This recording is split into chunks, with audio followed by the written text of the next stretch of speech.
நபிகள் நாயகம் முஹம்மது ரசூலுல்லாஹி ஸல்லல்லாஹு அலைஹி வஸல்லம் அவர்கள் மறுமை நாளை பற்றி ஏராளமான ஹதீஸ்களை நமக்கு சஹாபிகளின் மூலம் நமக்கு தெரிவித்திருக்கிறார்கள்.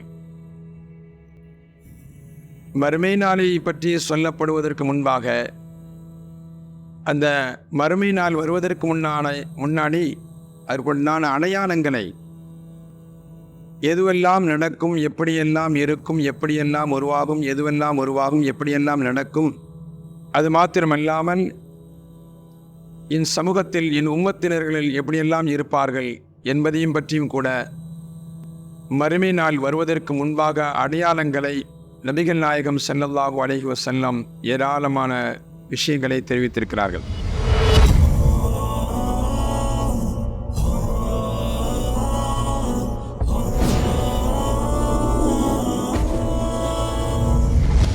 யகூனு ஃபி ஆஹிர் ஜமான், அந்த நெருக்கமான கடைசி காலகட்டத்தில் என்னுடைய உம்மத்தினர்கள் உண்டானவர்கள் இஹ்வானுல் அலானியத்தி அஅதா அஸ்ஸரீரா, வெளித்தோற்றத்தில் சகோதரத்துவத்தோடும் உள்ளத்தில் பகைமைத்துவத்தோடும் அவர்கள் ஒருவருக்கு ஒருவர் மத்தியில் வாழ்வார்கள். சஹாபாக்கள் கேட்டார்கள், யா ரசூலல்லாஹ், அது எப்படி வெளித்தோற்றத்தில் சகோதரத்துவமும் உள் தோற்றத்தில் பகைமைத்துவமும் என்று கேட்டபொழுது நபிகள் நாயகம் ஸல்லல்லாஹு அலைஹி வஸல்லம் சொன்னார்கள், என் அருமை தோழர்களே, வெளித்தோற்றத்தில் சகோதரத்துவத்தோடும் உள் தோற்றத்தில் பகைமையோடும் நடந்து கொள்வார்கள் என்று சொன்னால் தன்னுடைய சுயநலத்திற்காக வேண்டி, தன் காரியம் நிறைவேற்ற வேண்டும் என்பதற்காக வேண்டி அவர்கள் வெளித்தோற்றத்தில் சகோதரத்துவத்தோடும் நல்ல நட்போடும் அவர்கள் இருப்பார்கள். ஆனால் உள்ளத்தில் ஆழமான விஷயத்தில் அவர்கள் பகைமைத்துவத்தோடு தான் அவர்கள் வாழ்வார்கள் என்பதை நபிகள் நாயகம் ஸல்லல்லாஹு அலைஹி வஸல்லம் சொன்னார்கள். இது கியாமத்தின் நெருக்கத்தின் அடையாளம் என்பதை சொன்னார்கள். இன்னும் நபிகள் நாயகம் ஸல்லல்லாஹு அலைஹி வஸல்லம் சொன்னார்கள், என் உம்மத்தில் ஒரு காலம் வரும், அந்த காலகட்டத்தில் அவர்கள் ஹலால் ஹராமை பேண மாட்டார்கள். அவர்களுக்கு ஒரு உணவோ பொருளோ செல்வமோ ஏதாவது ஒரு விஷயம் கிடைக்குமானால் லா யுபாலியில் மர்வு, அவர்கள் பொருட்படுத்த மாட்டார்கள், இது கிடைத்தது ஹலாலா ஹராமா, நமக்கு எப்படி கிடைக்க பெற்றது, எப்படி கிடைத்தது, எங்கிருந்து கிடைத்தது, எங்கிருந்து வந்தது என்பதை எல்லாம் அவர்கள் பார்க்க மாட்டார்கள். அல்ஹம்து, கிடைச்சிட்டு வந்துட்டு சாப்பிட்டுக்கலாம் அப்படிங்கிற மாதிரி அவர்கள் நினைப்பார்கள். அப்படிப்பட்ட ஒரு காலம், ஹலால் ஹராமை பேணாத காலம் ஒரு காலம் வறுமையானால் அது கியாமத்தின் நெருக்கத்தின் அடையாளம் என்பதை நபிகள் நாயகம் முஹம்மது ரசூலுல்லாஹி ஸல்லல்லாஹு அலைஹி வஸல்லம் அவர்கள் நமக்கு தெளிவுபடுத்தி காட்டியிருக்கிறார்கள். இதுபோல ஏராளமான விஷயங்களை மஸ்ஜிதுகளில் அவர்கள் எல்லா மக்களும் கூடுவார்கள். யஜ்தமிஊன ஃபீ மஸாஜிதிஹிம், மஸ்ஜிதுகளில் கூட்டமாக வருவார்கள். ஆனால் அவருடைய உள்ளத்தில் இஹ்லாஸ் இருக்காது. ஸல்லல்லாஹு அலைஹி வஸல்லம் வார்த்தை இருக்குல்ல, முஃமின் லைஸ முஃமினன் என்று சொல்கிறார்கள். முஃமினா இருக்க மாட்டான்னு சொல்கிறாங்க ரசூலுல்லாஹ். முஃமினா இருக்க மாட்டாங்கன்னு சொன்னால் சுப்ஹானல்லாஹ், அவருடைய உள்ளத்தில் இஹ்லாஸ் இருக்காது என்பதை நாம் விளங்கிக் கொள்ள வேண்டும். கூட்டமாக மஸ்ஜிதுகளில் கூடுவார்கள், ஆனால் உள்ளத்தில் இஹ்லாஸ் இருக்காது. இது கியாமத்தின் நெருக்கத்தின் அடையாளம் என்பதை நபிகள் நாயகம் முஹம்மது ரசூலுல்லாஹி ஸல்லல்லாஹு அலைஹி வஸல்லம் சொல்லித் தந்தார்கள். ஒரு கட்டம், ஒரு சஹாபி வர்றாங்க ரசூலுல்லாஹ்ட்ட, மத்தஸ்ஸாஅத்தி யா ரசூலல்லாஹ், அல்லாஹ்வின் ரசூலே, கியாமத்து நாள் எப்பொழுது என்று கேட்கிறார்கள். ரசூல் ஸல்லல்லாஹு அலைஹி வஸல்லம் கேட்குறாங்க, ஒமா அனத்தலஹா, எப்பா கியாமத்து நாளை பற்றி கேட்குறியாப்பா, மறுமை நாளை பற்றி கேட்குறிய, அதற்காக நீ என்ன தயார் செய்து வைத்திருக்கிறாய்? ஒருத்தர் ஒரு காரியம் செய்ய வேண்டும் என்று சொன்னால் அதற்குண்டான எல்லா தயாரும் செய்து வைத்திருக்க வேண்டும். தயார் இல்லாமல் நம்ம இறங்க முடியாது. வீடு கட்டுவதாக இருந்தாலும் சரி, நிக்காஹ் செய்வதாக இருந்தாலும் சரி, ஒரு பயணத்தை ஏற்பாடு செய்வதாக இருந்தாலும் சரி, என்னென்ன காரியத்திற்கு நாம் முற்படுகிறோமோ அந்த காரியத்திற்குண்டான வழிகளை தேடிவிட்டு தான் அந்த காரியத்தை நாம் இறங்குவோம். இப்போ ரசூலுல்லாஹ் வந்து இந்த சஹாபி கேட்குறாங்க, கியாமத்து நாள் எப்பொழுது என்று கேட்கிறார்கள். ரசூல் ஸல்லல்லாஹு அலைஹி வஸல்லம் திரும்ப கேட்டாங்க, என்ன தயார் செய்து வைத்திருக்கிறாய்? அப்போ அவங்க ஒன்றும் செய்யலை. அவங்க சொன்ன, யாரை சொல்ல என்ன ஒன்றுமே இல்லை. கியாமத்து நாள் எப்பொழுது என்று ஒரு கட்டத்தில் கேட்ட ஒரு சஹாபிகள், கியாமத்து நாள் எப்பொழுது வரும் என்று கேட்டபொழுது ரசூல் ஸல்லல்லாஹு அலைஹி வஸல்லம் இப்போ சொல்கிறாங்க, இதா துய்யத்தில் அமானத்து ஃபன்தலிரு ஸாஅ, அமானிதங்கள் வீணடிக்கப்படுமையானால் கியாமத்தினாலே எதிர்பார்த்துக்கொள் என்று சொன்னாங்க ஸல்லல்லாஹு அலைஹி வஸல்லம். ஒரு கட்டத்தில் என்ன தேடி வைத்திருக்கிறாய் என்று இன்னொரு சஹாபிட்ட கேட்டாங்க. இன்னொரு சஹாபி கேட்ட பொழுது ரசூல் ஸல்லல்லாஹு அலைஹி வஸல்லம் சொன்னாங்க, இதா துய்யத்தில் அமானத்து ஃபன்ததிரு ஸாஅத், அமானிதம் பொறுப்புகள் வீணடிக்கப்படுமையானால் கியாமத்தினால எதிர்பாருங்கன்னு சொன்னாங்க ஸல்லல்லாஹு அலைஹி வஸல்லம். அப்போ அவங்க திரும்பி கேட்டாங்க, யார சொல்லலாம், பொறுப்புகள் வீணடிக்கப்படும் என்று சொன்னால் எப்படி என்று கேட்ட பொழுது ஸல்லல்லாஹு அலைஹி சொன்னாங்க, பொறுப்புக்கு தகுதி இல்லாதவரிடத்தில் பொறுப்பு கொடுக்கப்படும்.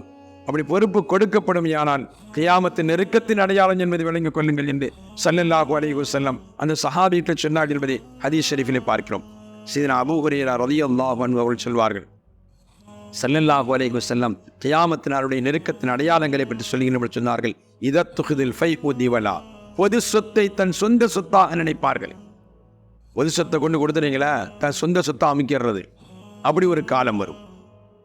ஜக்காத்து கொடுப்பதை கடன் கொடுப்பதை போன்று பாவிக்கப்படுகின்ற பொழுது, அமானிதங்கள் கனிமத்தாக கிடைத்தது என்று நினைக்கப்படுகின்ற பொழுது கியாமத்தின் நெருக்கத்தின் அடையாளம் என்பதை நபிகள் நாயகம் ஸல்லல்லாஹு அலைஹி வஸல்லம் சொல்லித் தந்தார்கள்.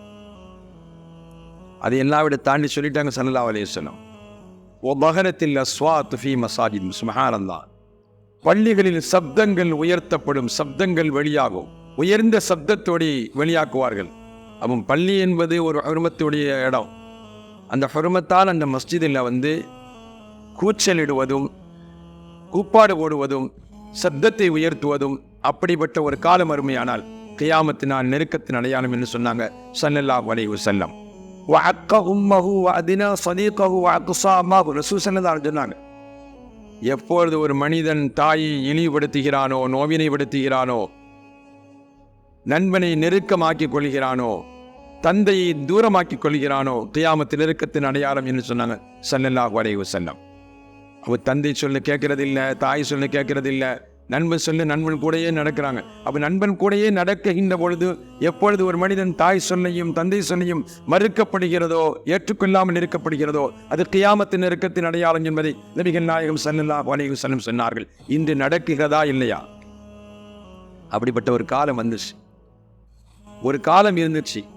தாயும் தந்தையும் பிள்ளைகளை வெளியில் சென்று புள்ள வெளியே போயிட்டா 7 மணிக்கு 8 மணிக்கு 9 மணிக்கெல்லாம் உள்ளே வந்துடணும். இன்னைக்கு 2 மணி வரை பிள்ளைகள் சுற்றுறாங்க.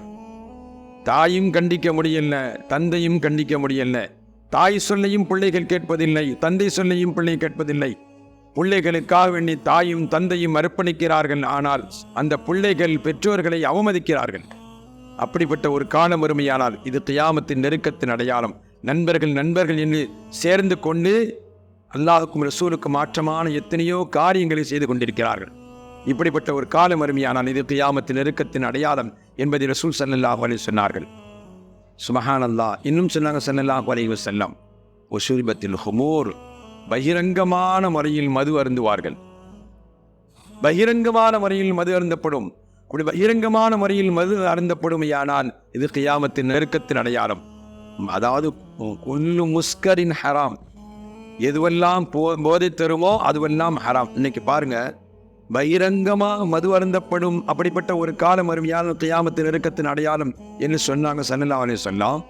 இன்னைக்கு மது அருந்தது மட்டும் இல்லைங்க, எதையெல்லாமோ பிள்ளைகள் இளைஞர்கள் சாப்பிட்டு கொண்டிருக்கிறார்கள். போதை தரக்கூடிய பொருளை கொண்டு எதுவெல்லாம் மதுமயக்கத்தை தன்னை நிலைகுலைய செய்யுமோ அதுவெல்லாம் அருந்துகிறார்கள், அதுவெல்லாம் சாப்பிடுகிறார்கள்.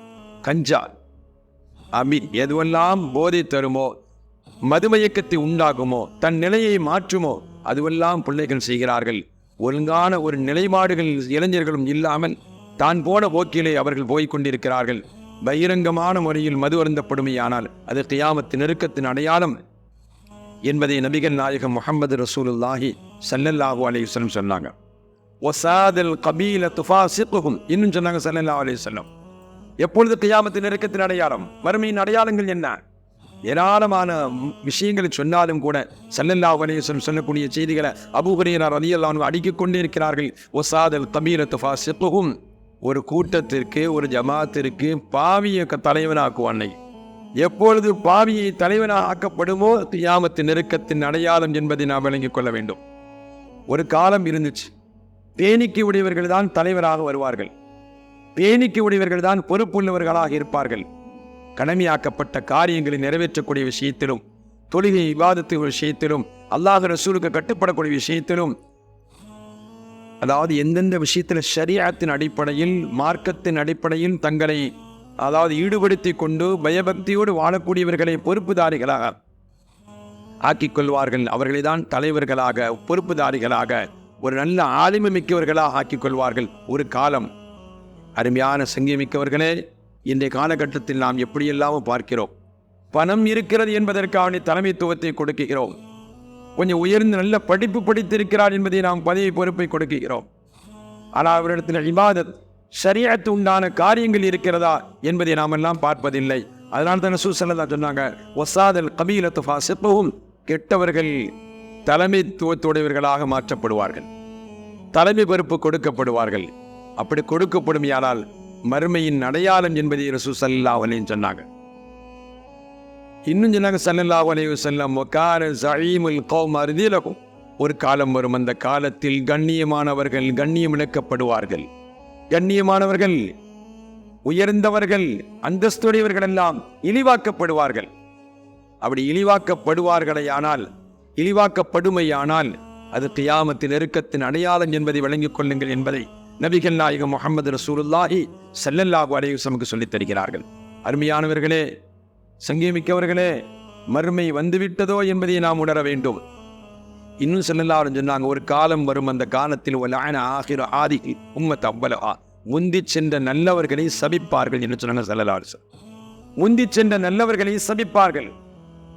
அப்படியானால் இன்றைய காலகட்டத்தில் இப்போ வாழக்கூடிய நம்ம காலத்தில் முந்தி சென்ற நல்லவர்களை யாரெல்லாம் ஏசுகிறார்கள், யாரெல்லாம் அவமதிக்கிறார்கள், யாரெல்லாம் குறைவாக சொல்கிறார்கள் என்பதை நாம் பார்க்க வேண்டும். கியாமத்து நெருக்கத்து வந்துட்டோமோங்கிறது நாம் உணர வேண்டிய இருக்குது. கொஞ்சம் யோசிச்சு பாருங்க அருமையானவர்களே. சஹாபாக்களை ஏசுகிறார்கள், சஹாபாக்களை குறை சொல்கிறார்கள், நல்லவர்களை குறை சொல்கிறார்கள், நல்லவர்களை திட்டுகிறார்கள், சாலிஹீன்களான உயர்ந்தவர்களுடைய இபாதத்தை குறைவாக்கிறார்கள். நம்மிடத்தில் இல்லாத இபாதத், நம்மிடத்தில் இல்லாத தஹஜ்ஜுத் அவர்களிடத்தில் இருந்தது. நம்மிடத்தில் இல்லாத இறை பக்தி, இறை அச்சம் சாலிஹீன்களான சஹாபிகள் முதல் தாபீன்களும் தபஅ தாபீன்களும் இமாம்களும் நாதாக்களும் சாலிஹீன்களும் அல்லாஹ்விடத்தில் உயர்ந்தவர்களாக வாழ்வதற்காக வேண்டி தங்களுடைய வாழ்வையை அர்ப்பணித்தார்கள். இரவும் பகலும் இறை சிந்தனையோடு, நினைவோடு, திக்ரோடு, ஃபிக்ரோடு, தஸ்மீகோடு வாழ்ந்திருக்கிறார்கள். அத்தகையவர்களை ஏசப்படக்கூடிய ஒரு காலம் இந்த காலம் என்பதை நாம் சிந்திக்க வேண்டும். இன்னும் சொன்னார்கள், பெண்கள் பாடகிகள் அதிகமாகுவார்கள். இப்படியெல்லாம் பெண்கள் வெளிரங்கமாக பாடல் படிக்கின்ற பொழுது மறுமையின் அடையாளம்.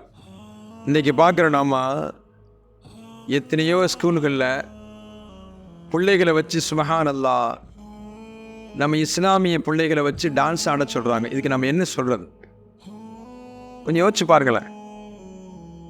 முஸ்லீம் பிள்ளைகளை வச்சு எந்தெந்த பாடல்களுக்கெல்லாமோ பாடல்களை வச்சு படித்து அதுக்கு ஆட சொல்கிறாங்க. இன்றைக்கி ஒவ்வொரு இளைஞர்களும் கூட ரசிகர் மன்றம் வச்சிருக்காங்க. ரசிகர் மன்றம் எவனோ ஒருத்த முடி வெட்டுறான், அதை மாதிரி வெட்டுறான். ஆனால் ரசூல் ஸல்லல்லாஹு அலைஹி வஸல்லம் இப்படி வெட்டாதப்பான்னு சொன்னாங்க, இப்படி முடி வெட்டுன்னு சொன்னாங்க. அப்படி முடி வெட்டினாலும் அது கியாமத்தின் நெருக்கத்தின் அடையாளம் என்று கூட ஒரு ஹதீஸில் வரும். அப்போ அருமையானவர்களே, எதற்கு சொல்கிறேன் என்று சொன்னால், நபிகள் நாயகம் ஸல்லல்லாஹு அலைஹி வஸல்லம் கியாமத்தினால் நெருக்கத்தின் அடையாளங்கள் சொல்லிக்கொண்டே இருக்கின்ற பொழுது பாடகிகள் வருவார்கள், பாடகிகள் வெளியாகுவார்கள். இப்படியெல்லாம் நடக்குகின்ற பொழுது சிகப்பு நிற காற்றுகள் உருவாகும், பூகம்பம் ஏற்படும், நிலநடுக்கம் உண்டாகும். இப்படிப்பட்ட காலம் நெருக்கத்தின் அடையாளம்.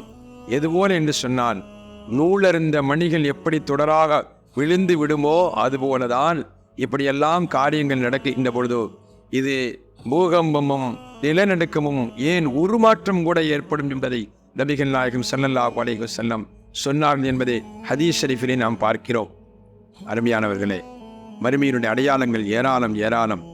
அந்த அடையாளங்கள் எல்லாம் இப்பொழுது நடந்து கொண்டு இருக்கிறதை நாம் எல்லாம் இப்பொழுது கண்கூடாக சில காரியங்களை பார்த்து கொண்டிருக்கிறோம் என்பதை நாம் உணர வேண்டும்.